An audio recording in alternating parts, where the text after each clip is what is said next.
Pessoal, vocês têm acompanhado as pesquisas Quest e Datafolha e viram que tem disputas pegando fogo no país, a disputa de Cuiabá, a disputa de Natal e principalmente a disputa de Fortaleza. E aí o André Fernandes tá com um problema grave na reta final porque vazou um vídeo bomba, né? É um vídeo antigo dele. E ele falando que dane-se pra questão do feminicídio, tal, a mulher ser assassinada por ex-marido ou atual marido, tal, que se dane. E aí isso tá causando um rombo na campanha dele. Hoje ele gravou desesperado, falando que o sistema tá contra ele, que os poderosos estão contra ele. O sistema é pesado. Nós estamos numa batalha dos poderosos contra nós. Eu e você, povo de Fortaleza. Mas a questão é o que ele disse no vídeo, né? Tá registrado. Depois puxaram e começaram a falar de outra questão que foi sobre feminicídio. Ah, mas o feminicídio, aqui no Brasil, tantas mulheres morrem por dia. Tá, dane-se. O ódio está tentando voltar para dividir as famílias e dominar pelo medo. O ódio que botou gente na fila do osso, que negou vacina e zombou do sofrimento das pessoas. O ódio que incentiva a violência e fake news.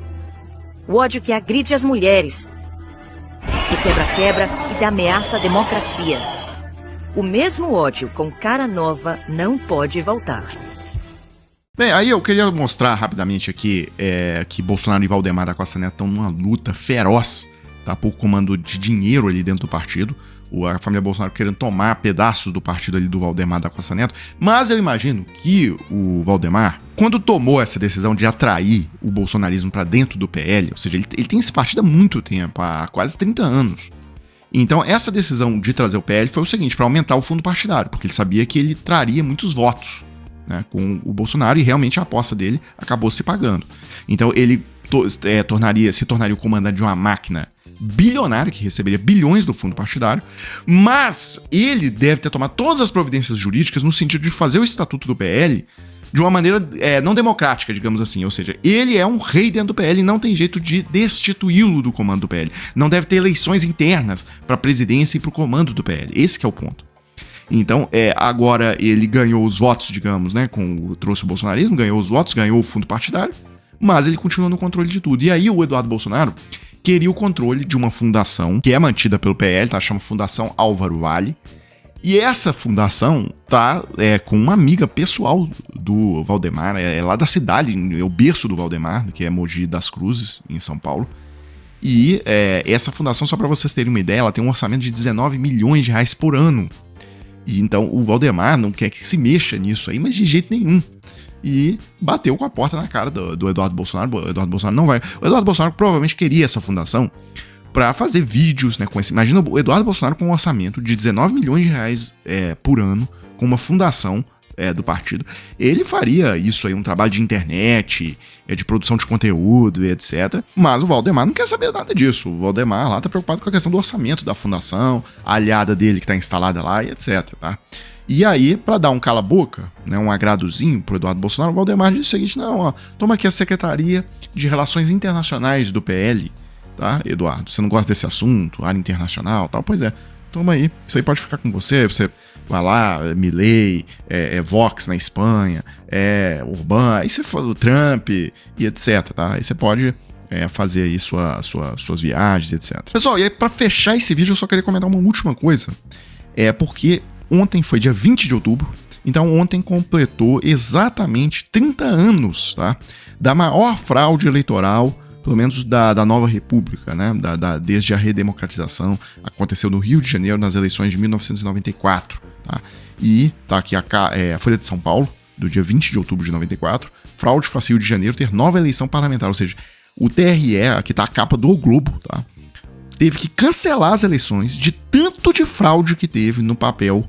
Inclusive, essa eleição fraudada no Rio de Janeiro foi o que motivou a criação das urnas eletrônicas, já nas eleições de 1996. Bem, nessa eleição, o Bolsonaro foi eleito para deputado federal, e ele, inclusive, foi o terceiro mais votado do Rio de Janeiro. E assim, para vocês terem noção do que era o caos do sistema de voto em papel, contagem de voto em papel, porque esse voto impresso que os bolsonaristas estão defendendo agora, se você vai voltar a ter isso, tá? Vai voltar a ter contagem de papel, tá? Então vamos relembrar isso aqui rapidamente, olha só. O desembargador Genarino Carvalho, presidente lá da Comissão de Apuração do TRE, diz que desapareceram 15 disquetes com voto de 13 sessões eleitorais lá do Rio de Janeiro.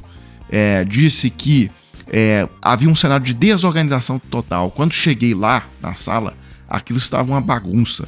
Parecia que tinha passado um furacão. Os boletins de urna estavam todos espalhados pelo chão. Os integrantes do comitê interpartidário que acompanharam a votação afirmaram que não há dúvidas de que houve sabotagem. Os disquetes todos encontrados no chão, junto com os boletins de urnas espalhados, etc. Então, esse era o nível de caos que havia. Inclusive, tem aqui na reportagem quais foram as principais formas de roubo utilizadas, né, com esse voto de papel. Então, primeira coisa, o mesário escreve os nomes dos candidatos nos espaços vazios, né, para os votos em branco. Ou seja, a pessoa vai lá, vota em branco, e aí o mesário vai e escreve, né, nos votos em branco, ele escreve o nome lá do candidato que ele quer. Tá? Segundo, o mesário acrescenta um X nos quadros vazios dos votos para candidato à presidência da República. Senado e governo estadual, transformando um voto em branco, eventualmente, em voto válido. Terceiro, o escrutinador transfere votos nulos para candidatos ligados ao esquema de fraude. Basta mudar um número na hora de fazer o boletim. Quarto, o digitador muda os números dos boletins de urna ao passar o total de votos para o computador. Assim, o candidato que contratou a fraude passa a ter mais votos. Por exemplo, João da Silva teve 3 votos e José dos Santos 20. O digitador faz a troca. José dos Santos desce para 3 e João da Silva sobe para 20. Então pensar que o Brasil quase voltou para isso aqui, tá? Por conta do Bolsonaro querer roubar as eleições e tal. É inacreditável, né? Bem, só para fechar aqui um negócio que não tinha nada a ver com o assunto, mas é porque nesse mesmo jornal, tá? Desse mesmo dia 20 de outubro de 94, tem uma notícia aqui que me chamou a atenção. Eu falei, não, eu tenho que levar isso lá pro Desmascarando, porque, olha só, o Ciro Gomes hoje em dia desce a lenha no Haddad, diz que o Haddad é uma espécie de vassalo da banqueirada e etc, faz vídeos aí no YouTube e tal. Aí olha como que essa questão da taxa de juros da Selic é complicada. Logo no começo do Plano Real, começou a ter um certo repique inflacionário, tá? Por quê? Porque havia uma memória inflacionária da população. Imagina a população vivendo sob inflação alta, a hiperinflação durante décadas. Então as pessoas começaram a dar reajustes de 10, 15, 20%, remarcar os produtos com 10, 15, 20%. Isso às vezes de uma semana para outra, tá? E aí olha só o que tá aqui. Ciro, então o ministro da Fazenda do Brasil, ameaça levar taxa de juros aos céus para conter a inflação. Tá aqui o ministro da Fazenda, Ciro Gomes, ameaçou ontem levar aos céus a taxa de juros e baixar medidas de contenção da demanda, caso a redução das alíquotas no imposto de importação e a vigilância dos consumidores não sejam suficientes para conter a alta dos preços. Abre aspas para o Ciro, hein? Eu não quero apelar para medidas coercitivas, mas faço o que for preciso para salvar o Plano Real, argumentou, excluindo apenas a medida de congelamento ou tabelamento de preços. Então, para que eu estou mostrando isso aqui? Porque essa questão de taxa de juros, de inflação, isso é mais fácil falar do que fazer.